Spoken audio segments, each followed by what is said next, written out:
শোন তোরা সবাই একটা কথা কই। আগে ভাবতাম কি আমি খারাপ, এখন দেখি আমার স্বামী খারাপ। হিরো আলমের মতো আজ আমার নিয়ে আসলো, কাল তোরে নিয়ে আসলো, তারপরে তোদের দুটোরে একসাথে নিয়ে আসলো। ওর একটা স্বাস্থ্য করার দরকার। তোরা সবাই মিলে একটা স্বাস্থ্য করবো ওরে। হ্যাঁ, একটা স্বাস্থ্য করার দরকার। কি করা যাবে বল তোরা? যে কোনো একটা 4 জন মিলে আমরা চলো বুদ্ধি করি, বুদ্ধি করে তারপর ওরা স্বাস্থ্য করতে হবে। একটা স্বাস্থ্য করারই দরকার। না হলে হিরো আলমের মতো 4টে বিয়ে করেছে, আরো 4টে করবে, তার কোনো দ্বিধাদ্বন্দ্ব নেই।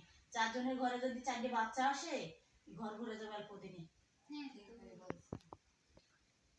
ওটা একটা ব্যবস্থা করা দরকার। ডায়লগ ডেলিভারি দেওয়া হয়। বলেন দেখি, বুঝতে নাই। বলেন বলেন বলেন একটু জোরে কথা। অ্যাকশন। শোন তোরা সবাই, আগে ভাবতাম আমি খারাপ, এখন দেখি আমার স্বামী খারাপ। এক বলতে 4টে বিয়ে করলো। প্রথমে আমার নিয়ে আসলো, পরে এরা নিয়ে আসলো, পরে তোদের দুইজনকে একসাথে নিয়ে আসলো। হিরো আলমের মতো নাটক শুরু করেছে। আমাদের 4 জনের ঘরে যদি 4টে বাচ্চা আসে, কি অবস্থা হবে বল? ওটাই তো অবস্থা খারাপ। এখন 4 জনে মিলে একটা বুদ্ধি করি। শোন শোন তোরা, আবু ঠিকই বলছে, আবুর কথাটা শোনা উচিত, কারণ ও একবার বেশি করে লাগতেছে দেখতেছি। পর যদি আর 5টা বিয়ে করে বা 4টা বিয়ে করে আনে, তারপর আমাদের কি হবে?